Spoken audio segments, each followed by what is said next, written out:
एक बूढ़े गिद्ध ने बताया कि ये 4 बातें आपको बड़ी से बड़ी मुसीबत से बचा सकती हैं। दर्शक बंधुओं, प्राचीन समय की बात है।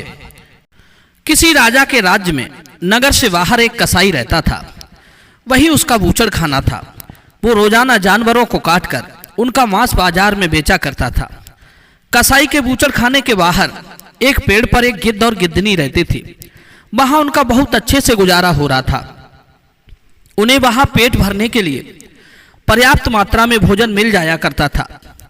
गिद्ध और गिद्ध की पत्नी कभी वो स्थान छोड़कर अन्यत्र नहीं जाती थी। एक दिन गिद्ध की स्त्री कहती है, स्वामी, आज ठंड बहुत अधिक पड़ रही है। रात काटना बड़ा मुश्किल हो रहा है। कोई ऐसी कहानी सुनाओ जिससे हमें कुछ ज्ञान मिले और हमारी रात आराम से कट जाए। अपनी पत्नी की ऐसी बात सुनकर गिद्ध कहता है, हे प्रिय, आज मैं तुम्हें आंखों देखी एक ऐसी कहानी सुनाऊंगा जो बहुत ही ज्ञानवर्धक और बहुत ही प्रेरणादायक है।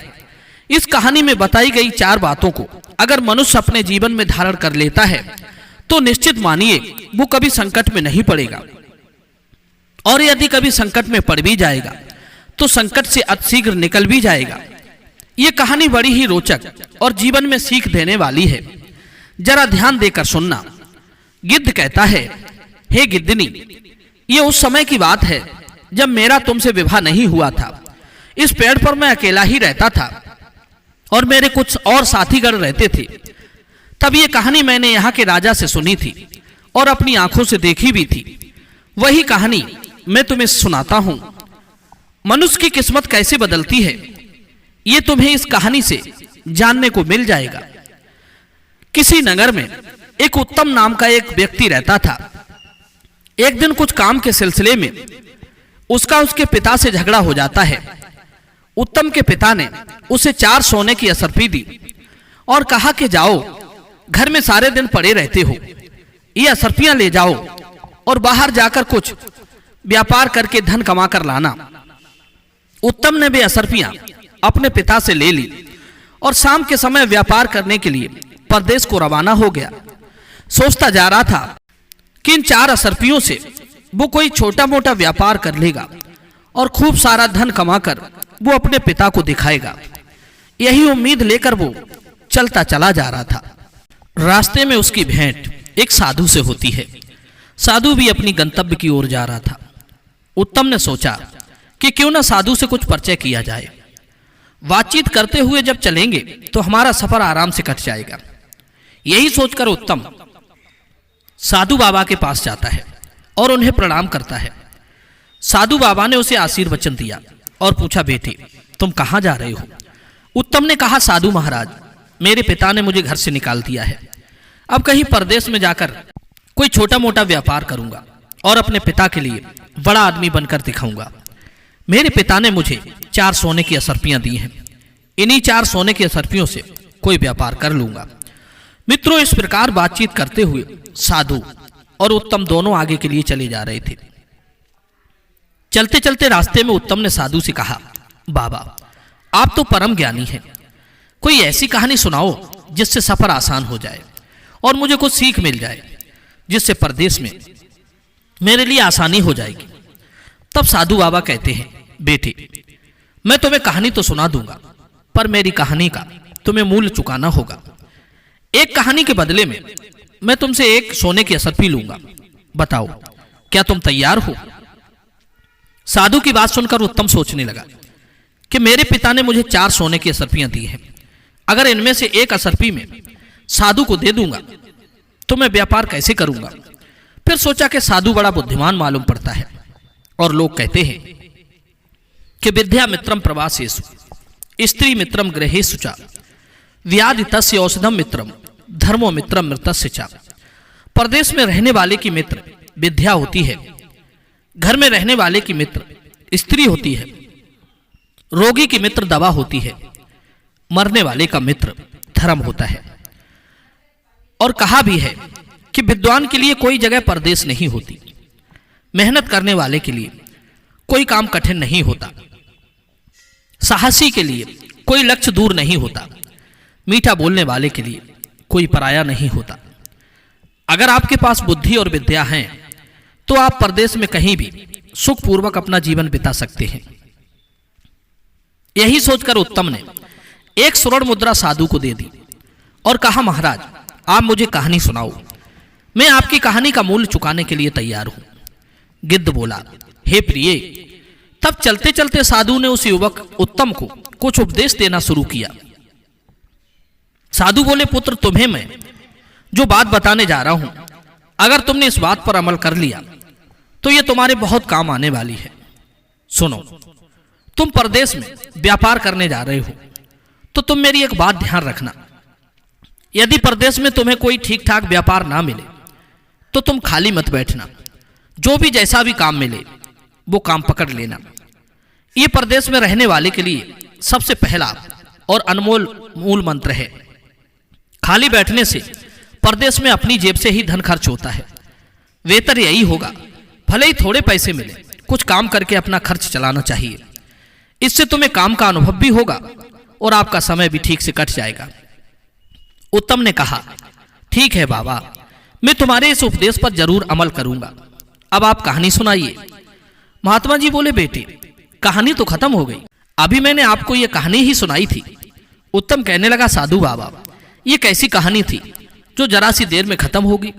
ये तो आपने मुझे उपदेश दिया है, मुझे कोई कहानी सुनाओ ना। साधु ने कहा, अगर तुम दूसरी कहानी सुनना चाहते हो तो एक स्वर्ण मुद्रा तुम्हें और देनी पड़ेगी। मैं तुम्हें दूसरी कहानी सुनाऊंगा। मित्रों, उत्तम ने कुछ सोच विचार करने के बाद एक स्वर्ण मुद्रा साधु के हाथ पर रख दी और कहा, बाबा अब मुझे कहानी सुनाइए। साधु महाराज ने कहा, ठीक है, अब मैं तुम्हें दूसरी कहानी सुनाता हूं, ध्यान देकर सुनो। परदेश में रहकर बेटा कभी किसी दूसरे की वस्तु पर छल कपट या प्रपंच से अपना अधिकार मत करना। दूसरे की वस्तु को हमेशा मिट्टी के समान समझकर चलना। कभी किसी चीज पर नियत खराब मत करना। उत्तम ने कहा, ठीक है बाबा, मैं ऐसा ही करूंगा। अब आगे सुनाइए। साधु कहने लगा, बेटे कहानी तो खत्म हो गई, इतनी ही कहानी थी। उत्तम ने कहा, अरे ये क्या, ये तो आपने सिर्फ मुझे उपदेश दिया है, बस इतने से उपदेश के आपने मुझसे एक स्वर्ण मुद्रा ले ली। साधु ने कहा, बेटे ज्ञान की कोई कीमत नहीं होती, ज्ञान तो अनमोल होता है। ज्ञान की कीमत तब पता चलती है जब मनुष्य विपत्ति में पड़ता है और वही ज्ञान उसे विपत्ति से उबार ले जाता है। उत्तम ने कहा, ठीक है बाबा, उपदेश ही सही, मैं तुम्हें एक स्वर्ण मुद्रा और देता हूं, तुम मुझे एक उपदेश और दीजिए। इतना कहकर उत्तम ने एक स्वर्ण मुद्रा साधु के हाथ पर रख दी।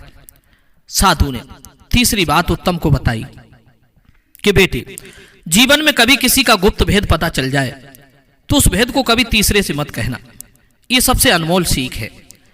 साधु के तीसरे उपदेश को भी उत्तम ने अपनी गांठ में बांध लिया। फिर सोचा कि अब मेरे पास सिर्फ एक ही असरपी रह गई है, इस एक असरपी से व्यापार तो हो नहीं पाएगा, क्यों ना साधु बाबा से एक उपदेश और सीख लिया जाए।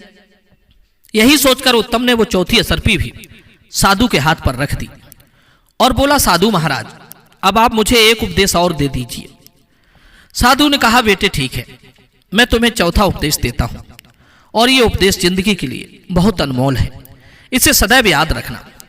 इस प्रकार साधु उत्तम को चौथी बात बताता है। कहने लगा, पुत्र यदि तुम्हें कभी रास्ते में कोई प्रेम से बुलाकर बैठने को कहे तो आपका चाहे कितना ही कीमती काम हो, उसे छोड़कर आप 2 मिनट उसके पास जरूर बैठना। उसके साथ 2 मिनट बिताया गया समय तुम्हारे बहुत काम आ सकता है। इस प्रकार साधु ने उत्तम को चौथा उपदेश दिया। उत्तम कहने लगा, बाबा तुम्हारे उपदेश वास्तव में बहुत कीमती है, अब मेरे पास कोई पैसा नहीं बचा है, वरना 2-4 उपदेश में तुम्हारे और सुन लेता।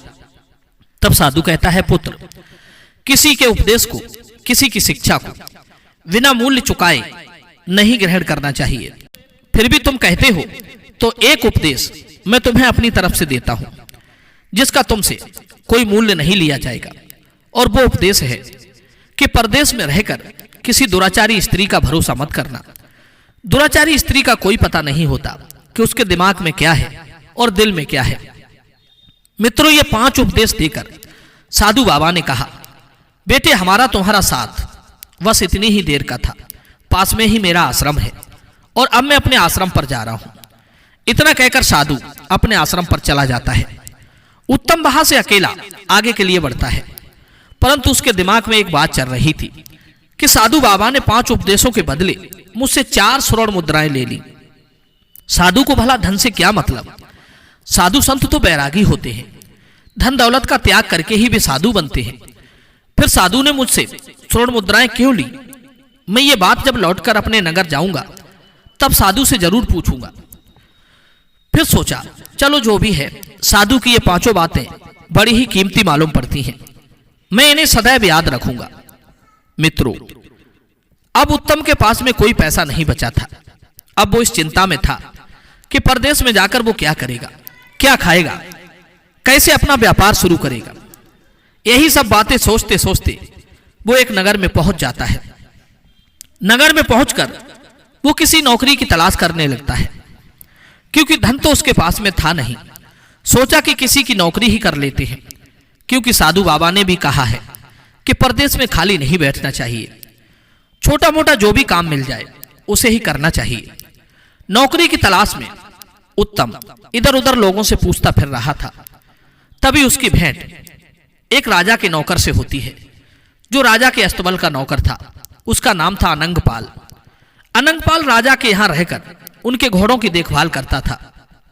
उसने देखा कि एक आदमी नौकरी की तलाश में घूम रहा है, तो अनंगपाल ने उसे अपने पास बुलाया और कहा, भाई तुम्हें काम की तलाश है और मुझे राजा छुट्टी नहीं दे रहा है।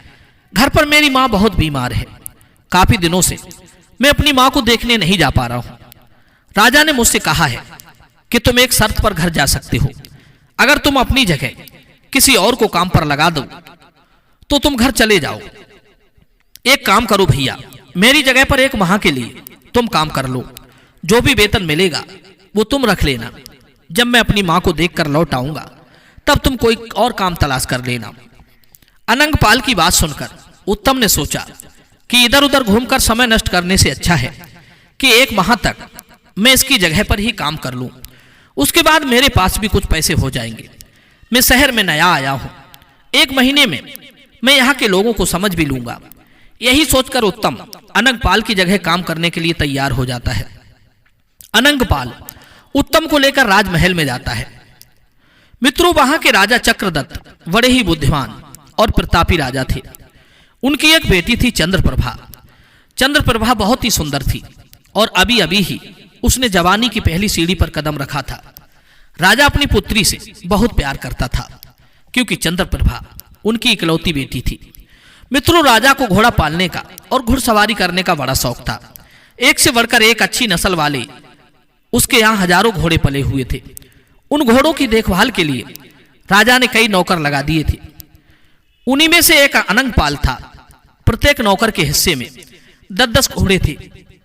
उन्हें खिलाने पिलाने के लिए राजा उन्हें बराबर राशन और दाना घास देता था। इधर मित्रों, उत्तम को लेकर अनंगपाल राजा के पास पहुंचता है और हाथ जोड़कर कहता है, महाराज, मैं कुछ दिनों के लिए अपनी बीमार मां को देखने के लिए गांव जा रहा हूं। जब तक मैं लौट कर नहीं आता तब तक मेरे स्थान पर यह व्यक्ति काम करेगा। इसका नाम उत्तम है और यह बड़ा मेहनती और ईमानदार व्यक्ति है। मुझे आपकी आज्ञा चाहिए। राजा ने कहा, अनंगपाल, इसमें आज्ञा की क्या बात है?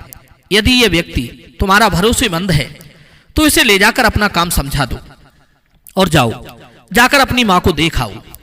लेकिन ध्यान रहे, हमारे घोड़े की देखरेख में जरा भी लापरवाही नहीं होनी चाहिए। अगर हमारी घोड़ों की देखरेख में जरा भी लापरवाही हुई तो उसके लिए हम इसे नहीं तुम्हें दंड देंगे। अनंगपाल ने कहा, ठीक है महाराज, आपको शिकायत का अवसर नहीं मिलेगा। मैं इसे सारा काम अच्छे से समझा दूंगा। इस प्रकार राजा की आज्ञा लेकर अनंगपाल उत्तम को लेकर घोड़ों के अस्तबल में जाता है। वहां जाकर देखा तो हजारों घोड़े बंधे थे। अनंगपाल ने उत्तम से कहा, देखो उत्तम, मेरे हिस्से में राजा ने 10 घोड़े दिए हैं। तुम्हें 10 घोड़ों की देखभाल करनी है, इनके लिए दाना खिलाना है और इनकी मालिश करनी है। उत्तम ने कहा, ठीक है मित्र, मैं ये काम बड़ी ईमानदारी और पूरी निष्ठा के साथ करूंगा। उसके बाद अनंगपाल उत्तम को अपना कमरा दिखाता है और कहा कि आज से तुम इसी कमरे में रहोगे। इस प्रकार अनंगपाल उत्तम को जिम्मेदारी सौंपकर अपने नगर के लिए चला जाता है। इधर घोड़ों की देखभाल के लिए उत्तम अपने काम में लग जाता है। उत्तम रोजाना घोड़ों की मालिश करता था, उन्हें नहलाता धुलाता था, उसके बाद उन्हें दाना खिलाता था। मित्रों, राजा के यहां से प्रत्येक नौकर के लिए घोड़ों को खिलाने के लिए 20 किलो चना दिए जाते थे। उत्तम ने उन चनों को एक पोटली में बांधा और अपने अस्तबल में जाकर पानी में भिगोकर उन्हें कूट पीसकर अपने घोड़ों को खाने को डाल दिया। जब वो अपने काम से फ्री हो गया तो उसने सोचा कि क्यों ना बाकी नौकरों के साथ बैठकर कुछ बातचीत कर ली जाए। यही सोचकर उत्तम उन नौकरों के पास जाकर बैठ जाता है जो राजा के अन्य घोड़ों की देखभाल करते थे। उसने देखा कि सारे नौकर इकट्ठे होकर एक कमरे में बैठकर शराब पी रहे थे और उनके घोड़े अभी भी भूखे बंधे थे। उत्तम कहने लगा, अरे भाई, तुमने अभी तक अपने घोड़ों को दाना घास नहीं डाला, शराब पीने में लगे हो। उन सभी नौकरों ने कहा, अरे भाई, बिना अपना काम खत्म किए हम कभी नशा पानी नहीं करते हैं। हम सब अपने अपने घोड़ों को खुराक डाल चुके हैं, उसके बाद ही यहाँ बैठकर शराब पीने आए हैं। उत्तम ने देखा कि राजा के यहाँ से घोड़ों के लिए जो चने मिले थे वो अभी भी उन नौकरों के पास में रखे थे। उत्तम ने कहा, अरे भाई, क्यों झूठ बोल रहे हो? आपके पास अभी भी बहुत सारे चने कूटने के लिए पड़े हैं और तुम कह रहे हो कि हमने अपने घोड़ों को दाना घास डाल दिया है। जवाब दिया, भैया, हमारे पास जो चने रखे हैं ये चने घोड़ों को खिलाने के लिए नहीं है, इनको तो हम बाजार में बेचकर अपनी शराब का इंतजाम करते हैं। उत्तम ने पूछा, फिर घोड़ों को क्या खिलाते हो? जवाब दिया, राजा हमें 20 किलो चना देता है, हम 5 किलो चना घोड़ों को खिला देते हैं और बाकी के चने बेचकर अपना नशा पानी का इंतजाम करते हैं। नौकरों का यह बर्ताव उत्तम को अच्छा नहीं लगा। सोचने लगा, ये तो राजा के साथ और इन निर्दोष जानवरों के साथ धोखा है। तुम सब अपना पेट भरने के लिए, नशा करने के लिए इन घोड़ों को भूखा रखते हो। वे सब नौकर कहने लगे, देखो भाई, पेट भरने के लिए ये सब करना पड़ता है। राजा से मिलने वाले वेतन से हमारा ठीक से गुजारा नहीं हो पाता है, फिर धन से किसका पेट भरा है? तुम भी ऐसा किया करो, तुम्हें कौन रोकता है? तुम्हारे लिए अनंगपाल ने यहां रखा है, इसलिए हमने ये बात तुम्हें बता दी। तुम ये बात किसी और से मत कहना, वरना तुम्हारे साथ अच्छा नहीं होगा। मित्रों, उत्तम उन सब की बातें सुनकर चुपचाप अपने कमरे में लौट आता है। सोचने लगा कि वे लोग ठीक कहते हैं, कल से मैं भी ऐसा ही करूंगा। बेईमानी करके मैं भी खूब सारा पैसा इकट्ठा कर लूंगा। मुझे यहां सिर्फ 1 महीना ही तो रहना है। अनंगपाल के आते ही वो मुझसे ये काम छीन लेगा, तब तक मैं कुछ पैसे कमा लूं, उसके बाद मैं कोई व्यापार कर लूंगा। मित्रों, अपनी चारपाई पर लेटा लेटा उत्तम ऐसा सोच रहा था, तभी उसे साधु की दूसरी बात याद आ जाती है कि किसी दूसरे के धन पर छल प्रपंच और कपट से अपना अधिकार नहीं करना चाहिए। दूसरे का धन, दूसरे की वस्तु मिट्टी के समान समझनी चाहिए, उसके ऊपर कभी अपनी नीयत खराब नहीं करना चाहिए। यह बात याद आते ही उत्तम के विचार बदल जाते हैं। सोचने लगा कि मैं भूखा रह लूंगा, लेकिन ये पाप का धन कभी नहीं खाऊंगा। मित्रों, उसी दिन से उत्तम बड़ी ईमानदारी के साथ अपने घोड़ों को खिलाता है, हर समय उनकी देखभाल करता है। 1 महीने के अंदर उत्तम के 10 घोड़े एकदम हष्ट पुष्ट और खूब तंदुरुस्त दिखने लगे और बाकी के नौकर दाने की चोरी करते थे, घोड़ों को कम खिलाते थे, इसलिए उनके घोड़े कमजोर होते चले गए। एक दिन दरबार में राजा ने अपने मंत्री से कहा, मंत्री जी, बहुत दिन हो गए हैं, मैंने अपने घोड़ों की दौड़ नहीं देखी है। आप नौकरों को सूचित कर दो कि वे सब अपने घोड़ों को लेकर मैदान में आ जाएं। कल मैं घोड़ों की दौड़ की प्रतियोगिता रखूंगा। राजा ने जैसे कहा था, मंत्री ने वैसा ही नौकरों को आदेश कर दिया। अस्तबल के सभी नौकर घोड़ों को अच्छी तरह से नहला धुलाकर, खूब सजाकर अपने अपने घोड़ा लेकर खाली मैदान में पहुंच गए। राजा साहब ने जब घोड़ों पर दृष्टि डाली तो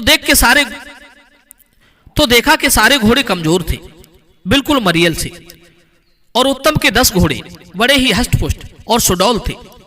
वे दौड़ने के लिए फुरफुरा रहे थे। यह देखकर राजा को क्रोध आ जाता है।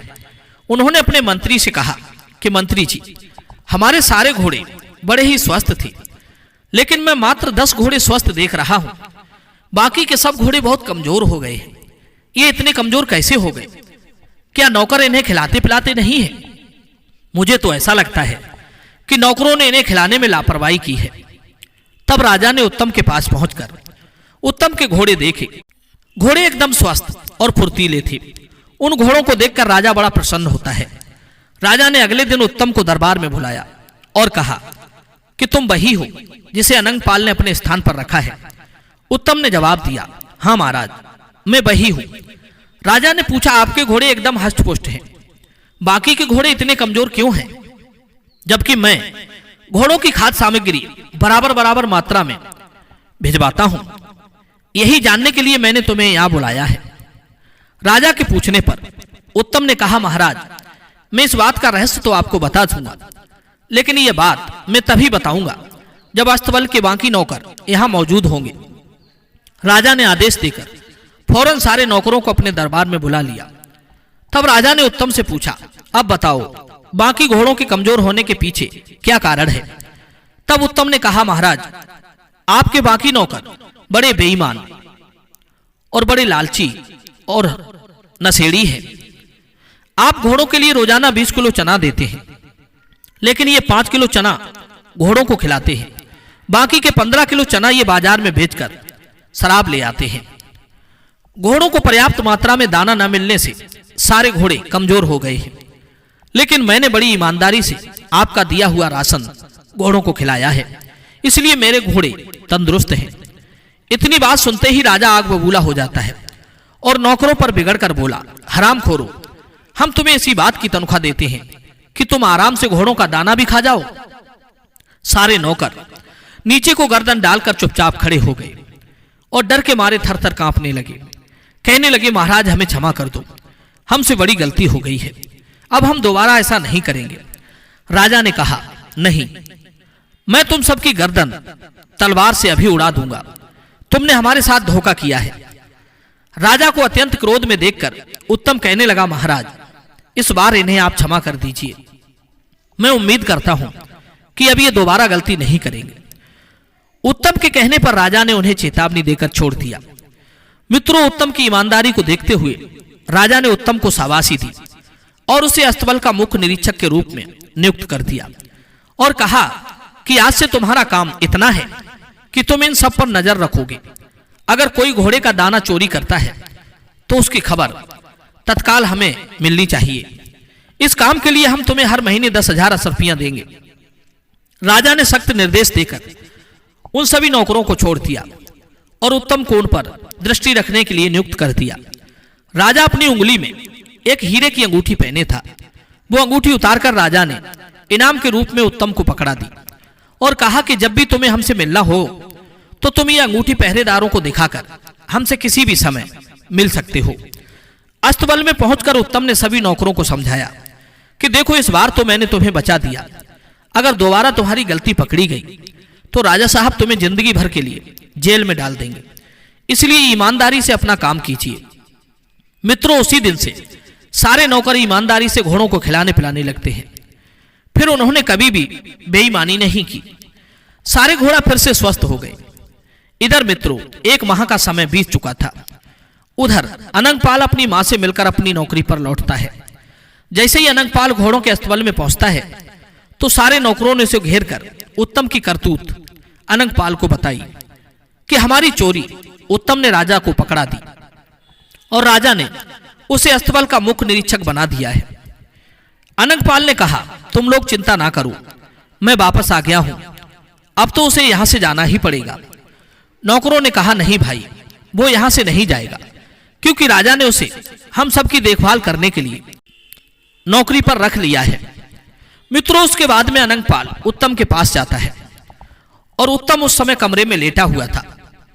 अनंगपाल को देखकर उत्तम एकदम खुश हो जाता है और कहता है, मित्र, तुम आ गए, तुम्हें देखकर मुझे बड़ी खुशी हुई। अनंगपाल उत्तम के पास में बैठ जाता है। उसके बाद उत्तम वहां जो घटना घटी थी उसके बारे में अनंगपाल को बताता है। अनंगपाल कहने लगा, तुमसे पहले मुझे इस बात का पता लग चुका है। उसके बाद दोनों साथ साथ बैठकर भोजन करते हैं और भोजन करने के बाद अपने अपने बिस्तर पर लेट जाते हैं। अनंगपाल मन ही मन उत्तम से बहुत जल रहा था, क्योंकि राजा ने उसे उससे भी बड़े पद पर नौकरी दे दी थी और उसने नौकरों की चोरी राजा को पकड़ाई थी। इसलिए अनंगपाल उससे जलने लगा था। क्योंकि मित्रों आपको बता दें कि अनंगपाल भी चोरी करता था और उसे उत्तम का यह बर्ताव बिल्कुल पसंद नहीं आया। अनंगपाल उत्तम को नीचा दिखाना चाहता था, उससे बदला लेना चाहता था। मित्रों, अनंगपाल अपने कमरे में लेट जाता है और उत्तम अपने कमरे में चला जाता है, क्योंकि राजा ने उसे एक अलग कमरा दे रखा था। उस दिन आकाश में बादल छाए हुए थे, हल्की हल्की बारिश हो रही थी, बिजली कड़क रही थी। उधर राजकुमारी चंद्रप्रभा की आंखों में नींद नहीं थी, क्योंकि मित्रों आपको बता दें, अनंगपाल और राजा की पुत्री के बीच में प्रेम प्रसंग चल रहा था। राजकुमारी जब तब अनंगपाल से मिलने आया करती थी, क्योंकि आज राजकुमारी को पता चल गया था कि अनंगपाल अपने नगर से लौट आया है। उसने सोचा कि उत्तम तो अब चला ही गया होगा। राजकुमारी रात में उठकर अपने महल की छत पर टहल रही थी, काम की पीड़ा से जल रही थी, उसकी बेचैनी बढ़ती जा रही थी। वो अपने प्रेमी अनंगपाल से मिलने के लिए उसके कमरे में जाती है। संयोग से उसी समय उत्तम किसी काम से उधर ही घूमने आता है। अचानक जैसे ही उत्तम अनंगपाल के कमरे के पास पहुंचता है, उसे अनंगपाल के कमरे से किसी स्त्री की आवाज सुनाई देती है। उत्तम ने कमरे के अंदर झांक कर देखा तो अनंगपाल के साथ राजकुमारी चंद्रप्रभा को देखकर उसकी आंखें फटी की फटी रह गईं। उत्तम ये सब देखकर चुपचाप अपने कमरे की ओर चला जाता है। उधर अनंगपाल ने राजकुमारी से कहा, प्रिय, इस समय उत्तम हमारी राह का सबसे बड़ा कांटा है। कुछ भी करके तुम उत्तम को मरवा दो तो हम निश्चिंत हो जाएंगे। राजकुमारी ने कहा, प्राणनाथ, यह कितनी बड़ी बात है, तुम चिंता क्यों करते हो? मैं पिताजी से कहकर इसे मृत्यु दंड दिलवा दूंगी। मित्रों, उधर उत्तम सोच रहा था कि अनंगपाल राजा की आंखों में धूल झोंककर उनकी बेटी से प्रेम कर रहा है। ये तो राजा के साथ धोखा है, मुझे यह खबर महाराज को देनी चाहिए। उत्तम यही सोचकर राजा को संदेश देने के लिए राजमहल की ओर चलने लगता है। तभी उसे साधु महाराज की वो तीसरी बात याद आ जाती है। साधु ने कहा था कि अगर किसी का गुप्त भेद पता चल जाए तो उसे किसी तीसरे से नहीं कहना चाहिए, वरना खुद मुसीबत में पड़ सकते हो। यही बात सोचकर उत्तम के कदम थम जाते हैं। सोचने लगा कि अगर ये बात मैंने राजा को बताई तो हो सकता है कि राजा साहब मेरी बात का विश्वास ना करें, कहेंगे कि तू मेरी बेटी को झूठा बदनाम कर रहा है, उल्टा मैं ही राजा के क्रोध का भोजन बन जाऊंगा। यही सोचकर उत्तम अपने कमरे में लौट आता है और चुपचाप अपनी चारपाई पर लेट जाता है। उधर राजकुमारी चंद्रप्रभा अनंगपाल से मिलने के बाद अपने कमरे में चली जाती है और अपने कमरे में पहुंचकर उसने अंदर से दरवाजा बंद कर लिया और जोर जोर से रोने चिल्लाने लगी, बचाओ बचाओ की चीख पुकार मचाने लगी। राजकुमारी का शोर सुनकर राजकुमारी के नौकर चाकर, दास दासियां सभी जाग जाते हैं। आनन फानन में राजा को खबर दी गई। दौड़ते हुए राजा साहब अंतापुर में जाते हैं और अपनी पुत्री से पूछते हैं, बेटी क्या हुआ, तुम क्यों रो रही हो? मित्रों, अनंगपाल के कहने पर राजकुमारी चंद्रप्रभा ने तिरिया चरित्र रच दिया था। एकदम से कहने लगी, पिताजी, आपने जिस नए नौकर को नौकरी पर रखा है, तुम्हारे इस नौकर ने मेरे साथ जबरदस्ती की है। वो रात में मेरे कमरे में आया और मेरी इज्जत लूटने का प्रयास करता रहा। जब मैं चीखी चिल्लाई तब खिड़की से कूदकर भाग गया। तुम्हारे द्वारा दी गई अंगूठी का उसने नाजायज फायदा उठाया है। अंगरक्षकों को वो अंगूठी दिखाकर महल के अंदर घुस गया होगा। बेटी के मुख से यह बात सुनकर राजा एकदम आग बबूला हो जाता है। कहने लगा, पुत्री, तुम चिंता मत करो, उस दुष्ट की इतनी हिम्मत कि वो हमारे महल में घुस आया। मैं अभी उसे बुलाकर उसकी खबर लेता हूं। राजकुमारी ने कहा, पिताजी, उसकी खबर लेने से कोई फायदा नहीं है। उसकी गुस्ताखी के लिए उसे जब तक मृत्यु दंड नहीं दिया जाएगा तब तक मैं अन्न जल ग्रहण नहीं करूंगी। राजा ने कहा, बेटी, ऐसा ही होगा, कल मैं उसे मृत्यु दंड दूंगा। राजकुमारी को आश्वासन देकर राजा अपने महल के लिए चला जाता है। इधर राजकुमारी मन ही मन बड़ी प्रसन्न होने लगी। सोचने लगी, बाजीबा, आज मेरा षड्यंत्र सफल हो गया। अब मेरे और अनंगपाल के बीच में कोई बाधा नहीं आएगी। उसके बाद राजकुमारी निश्चिंत होकर अपने बिस्तर पर सो गई। राजा अपने शयन कक्ष में पहुंचे, परंतु उनकी आंखों से नींद उड़ चुकी थी। वो सोच रहे थे, कल सुबह में उत्तम को दरबार में बुलाकर मृत्यु दंड दे दूंगा। परंतु तभी उनके दिमाग में एक दूसरा विचार आता है। राजा सोचने लगा कि अगर दरबारी लोग मुझसे पूछेंगे कि इस नौकर को किस बात का मृत्युदंड दिया गया है तो मैं क्या कहूंगा। अगर मैं बताऊंगा कि इसने मेरी बेटी की इज्जत लूटने का प्रयास किया है तो इसमें मेरी ही बदनामी होगी। लोग पीठ पीछे मेरी बुराई करेंगे, मेरी इज्जत उछालेंगे। तब राजा के दिमाग में एक दूसरा उपाय आता है।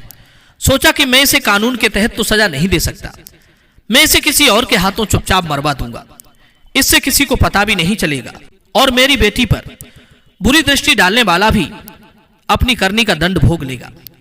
तब राजा के दिमाग में डोंगर कसाई का ध्यान आता है। सोचने लगा कि मैं कल इसे कसाई के हाथों मरवा दूंगा। यही सब बात सोचते सोचते राजा सो जाता है और अगले दिन जब सोकर उठता है और टहलने के लिए जाता है तो टहलते टहलते नगर से बाहर उस डोंगर कसाई के बूचड़ खाने पर पहुंच जाता है। कसाई ने देखा कि राजा स्वयं मेरे पास चलकर आए हैं तो वो एकदम चरणों में गिरकर बोला, महाराज आपने यहां आने का कष्ट कैसे किया? मुझे खबर भिजवा देती, मैं स्वयं तुम्हारे पास चला आता। राजा ने कहा, नहीं, ये काम तो मुझे आकर ही करना था। मुझे तुमसे कुछ जरूरी काम करवाना है। तुम्हारे पास एक आदमी को भेजूंगा, तुम्हें उसका सर काट देना है और उसके बाद में फिर एक आदमी को भेजूंगा। एक कपड़े में बांधकर तुम्हें उसी सर को उस आदमी को दे देना है। इस बात की किसी को भनक नहीं लगनी चाहिए। यह सुनकर कसाई एकदम चौंक जाता है। कहने लगा, महाराज ये आप क्या कह रहे हो? राजा ने कहा, हाँ मैं ठीक कह रहा हूं। कुछ देर के बाद तुम्हारे कसाई खाने में एक आदमी को भेज रहा हूं। तुम उसे अपने बूचड़ खाने के अंदर ले जाकर मार देना। इस काम के बदले हम तुम्हें बहुत इनाम देंगे। यदि तुमने ये काम नहीं किया तो हम तुम्हें और तुम्हारे परिवार को जेल में डलवा देंगे। राजा की धमकी सुनकर कसाई डर जाता है। बोला, महाराज आप चिंता मत करो, आप जिसे भेजोगे मैं उसका सर काटकर उसके धड़ को जानवरों के कटे हुए अंगों के साथ मिलाकर बाहर फेंकवा दूंगा और उसके सर को तुम्हारे पास भिजवा दूंगा। मित्रों, कसाई को आदेश देकर राजा अपने महल को लौटता है। उधर कसाई उस राजा के भेजे हुए आदमी की प्रतीक्षा करने लगता है। महलों में पहुंचकर राजा ने सैनिकों के द्वारा उत्तम को बुलवाया और कहा कि उत्तम, मैं तुम्हें किसी जरूरी काम से नगर से बाहर भेजना चाहता हूं और मुझे विश्वास है कि यह काम सिर्फ तुम ही कर सकते हो। उत्तम ने कहा, बताइए महाराज, मेरे लिए क्या आज्ञा है? मैं आपके लिए कुछ भी करने को तैयार हूं। तब राजा कहता है, हे उत्तम, तुम्हें इसी समय एक जरूरी काम से एक कसाई के पास जाना है और वो जो चीज तुम्हें चुपचाप दे तुम उसे ले आना। लेकिन एक बात का विशेष ध्यान रखना, यह काम तुम्हें बिल्कुल गुप्त रूप से करना है, किसी को इस बात का पता नहीं चलना चाहिए। उत्तम ने कहा, जो आज्ञा महाराज, मैं आपके काम के लिए अभी जाता हूं। इतना कहकर उत्तम फौरन उस कसाई के पास के लिए चल देता है। मित्रों, उत्तम के मन में यह विचार आ रहा था कि राजा का इतना जरूरी काम कौन सा आ गया जो राजा मुझसे करवा रहा है। फिर सोचा कि चलो जो भी है, कम से कम राजा ने मुझे इस लायक समझा तो मैं उसके किसी कार्य को कर पा रहा हूं। मित्रों, चलते चलते नगर से बाहर निकल गया। उसने देखा कि यह कुटिया है और कुटिया के बाहर कुछ साधु संत भगवान का कीर्तन कर रहे थे। उत्तम उस कुटिया के पास जाकर खड़ा हो जाता है। तब एक साधु ने उत्तम को इशारा देकर अपने पास बुलाया और कहा, बच्चा, थोड़ी देर यहां बैठकर भगवान का कीर्तन करो, सब कुछ यहीं रह जाएगा, केवल यही साथ जाएगा। तब उत्तम ने कहा, क्षमा करना महाराज, मैं किसी जरूरी काम से जा रहा हूं, इस समय मैं रुक नहीं सकता। इतना कहकर उत्तम आगे बढ़ जाता है। तभी अचानक उसके दिमाग में साधु बाबा की चौथी बात गूंजने लगती है कि चाहे कितना ही जरूरी काम क्यों ना हो, लाखों का नुकसान हो जाए, अगर राह चलते कोई प्रेम से 2 मिनट बैठने को कहे तो उसके पास 2 मिनट जरूर बैठना चाहिए। साधु की यह बात मन में आते ही उत्तम उन साधुओं की मंडली में बैठ जाता है और भगवान का भजन कीर्तन करने लगता है। उधर अनंगपाल सोचने लगा कि राजा ने सुबह सुबह उत्तम को अपने पास क्यों बुलाया है और वो अभी तक लौटकर क्यों नहीं आया। मित्रों, अनंगपाल राजमहल के आसपास टहल रहा था। तभी खिड़की से राजा ने देखा कि अनंगपाल महल के बाहर टहल रहा है। तब राजा ने अनंगपाल को तुरंत अपने पास बुलवाया और सोचा कि क्यों ना अनंगपाल को ही उत्तम का सर लाने के लिए भेज दूं। अब तो कसाई ने उसका सर धड़ से अलग कर दिया होगा। राजा ने तत्काल अनंगपाल को आदेश दिया कि तुम इसी क्षण कसाई के बूचड़ खाने पर चले जाओ और कसाई तुम्हें जो चीज भेंट करे उसे चुपचाप लेकर चले आना और लाकर राजकुमारी के कक्ष में रख देना। रास्ते में तुम उस सामान को खोलकर देखने की भूल मत करना। अनंगपाल ने कहा, जैसी आज्ञा महाराज। और इतना कहकर अनंगपाल कसाई के पास को चल देता है। मित्रों, आपको बता दें कि पहले कसाई के पास उत्तम को जाना था, लेकिन उत्तम तो वहां साधु संतों के साथ कीर्तन करने में मस्त हो गया था। इधर तब तक अनंगपाल कसाई के पास पहुंच जाता है और बोला, भाई मुझे राजा साहब ने भेजा है। उन्होंने बताया कि कोई जरूरी चीज तुम्हारे यहां से ले जानी है। मित्रों, कसाई ने समझ लिया कि मुझे इसी का सर कलम करना है। कसाई कहने लगा, हाँ भाई तुम अंदर चलो, मैं अभी आता हूं। अनंगपाल नहीं जानता था कि कसाई ने उसे अंदर जाने के लिए क्यों कहा है। अनंगपाल राजा की योजना से बिल्कुल अनजान था। वो चुपचाप अंदर चला जाता है। कसाई ने कहा, सामने अलमारी में राजा ने जो वस्तु मंगाई है वो रखी है, कृपया निकाल लो। मित्रों, अनंगपाल जैसे ही अलमारी खोलता है वैसे ही कसाई अपना धारदार गड़ासा अनंगपाल की गर्दन पर चला देता है। अनंगपाल की गर्दन धड़ से कटकर अलग जा गिरी। कसाई ने उसे एक पोटली में बांधा और रख दिया। उसके धड़ को उठाकर गिद्ध चील कौओं को खाने के लिए बाहर फेंक दिया। कसाई राजा के दूसरे नौकर के आने का इंतजार करने लगता है। उधर उत्तम साधु संतों के साथ बैठकर भजन कीर्तन करने में मस्त था। जब काफी देर हो गई, भजन कीर्तन में उसे बहुत आनंद आ रहा था। सभी साधु कीर्तन बंद करके चले जाते हैं। उधर उत्तम भी वहां से चलता है। तब उसे ध्यान आया कि राजा ने कसाई के पास मुझे भेजा था। एकदम कसाई के घर की तरफ उत्तम दौड़ने लगता है। थोड़ी देर में जब वो कसाई के पास पहुंचता है तो कहने लगा कि मैं महाराज के पास से आया हूं, उन्होंने कोई चीज मंगाई है। कसाई बोला, हाँ भाई मैं समझ गया। कसाई ने वही पोटली उठाकर उत्तम को पकड़ा दी जिसमें अनंगपाल का सर बंधा हुआ था। कसाई ने उसे समझाकर भेज दिया कि भाई इसे खोलकर रास्ते में मत देखना, वरना राजा साहब तुम्हें फांसी पर चढ़ा देंगे। इस तरह से उत्तम अनंगपाल का सर लेकर राजा के पास पहुंचता है। राजा और उनकी बेटी उस समय एक ही कक्ष में मौजूद थे। राजा कह रहा था, बेटी आज उत्तम का काम तमाम हो ही गया। कुछ ही देर में अनंगपाल उत्तम का सर लेकर आता होगा। मित्रों, इतने में उत्तम वो पोटली लेकर राजा साहब और राजकुमारी के कमरे में दाखिल होता है। उत्तम को जीवित देखकर वे दोनों अचंभित रह जाते हैं। कहने लगे, अरे तुम यहां कैसे? जवाब दिया, महाराज कैसी बातें करते हो, आपने ही तो मुझे कुछ विशेष वस्तु को लाने के लिए कसाई के पास भेजा था। कसाई ने जो चीज मुझे दी है वो मैं लेकर सीधा चला आ रहा हूं। मैं तो कहीं एक मिनट भी नहीं ठहरा हूं। ठहरिए महाराज, अभी खोल कर दिखाता हूं। मित्रों, उत्तम ने जैसे ही पोटली खोली तो उसे देखकर राजकुमारी के साथ साथ उसके कंठ से भी चीख निकल पड़ी। उसने देखा कि अनंगपाल का कटा हुआ सर उस पोटली में बंधा था। उत्तम का चेहरा पसीना पसीना हो जाता है। राजा को यह समझते देर नहीं लगी। उत्तम की जगह कसाई ने अनंगपाल का सर काट दिया है। जरूर अनंगपाल उत्तम से पहले वहां पहुंच गया होगा। कसाई तो दोनों को पहचानता नहीं था कि किसको मारना है और किसको छोड़ना है। तो रोते हुए वो पूछने लगा, महाराज ये क्या मामला है, आपने अनंगपाल को क्यों मरवा दिया? राजा के पास कोई जवाब नहीं था। इतने में राजकुमारी अनंगपाल के कटे हुए सर को लेकर जोर जोर से रोने लगती है। कहने लगी, मेरे प्रियतम, मैं नहीं जानती थी कि मेरी चाल तुम्हारे लिए ही उल्टी पड़ जाएगी, वरना मैं ऐसा खेल कभी नहीं खेलती। तुम्हारे कहने से ही मैंने उत्तम पर आरोप लगाया था। तुम्हारी खुशी के लिए ही मैं उसे मारना चाहती थी, लेकिन उत्तम बड़ा ही खुशकिस्मत है, वो फिर भी जीवित बच जाता है। राजकुमारी पागलों की तरह रो रही थी। राजकुमारी के मुख से जब ये बात राजा ने सुनी तो राजा की आंखें फटी की फटी रह गईं। राजा को पता चल गया कि मेरी बेटी ने निर्दोष उत्तम पर दोष लगाया था। राजा एकदम से क्रोध में आकर अपनी तलवार खींच लेता है और अपनी पुत्री से बोला, पुत्री सच सच बताओ, क्या उत्तम को जान से मरवाना तुम्हारी एक चाल थी? सच सच बताओ, वरना मैं तुम्हारी गर्दन उड़ा दूंगा। मित्रों, डर के मारे राजकुमारी ने सारी बात सच सच अपने पिता को बता दी। यह सुनकर राजा सर को पकड़कर बैठ गया। राजा की आंखों के सामने अंधेरा छाने लगा। कहने लगा, ये मैं क्या करने जा रहा था?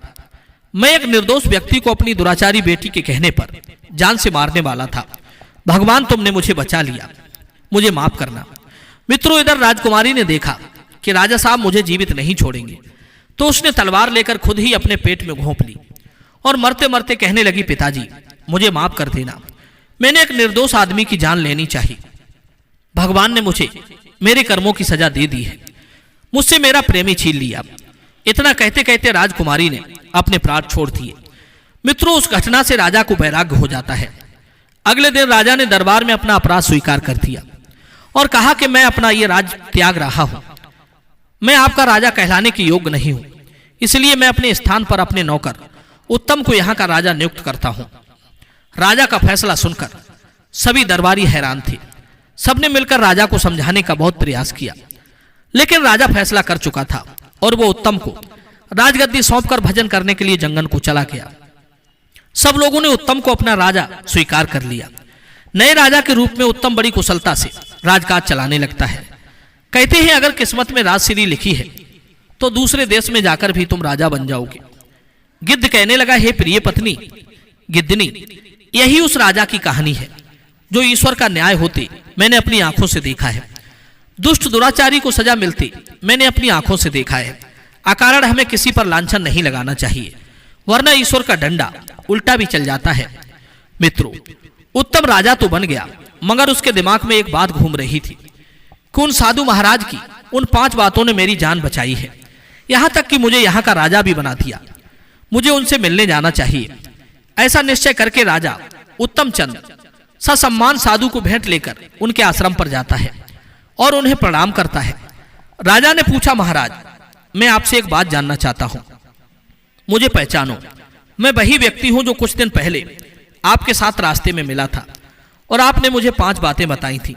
आज मैं एक राजा बन गया हूं, आपकी बातें मेरे जीवन में बहुत काम आई।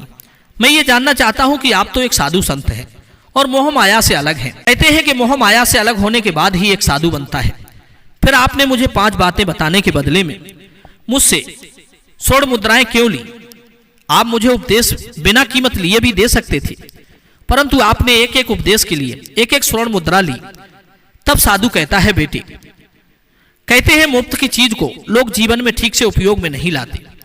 उपयोग में वही लाते हैं जिसमें मेहनत लगी हो, जिसमें कठोर श्रम लगा हो, जिसमें धन लगा हो।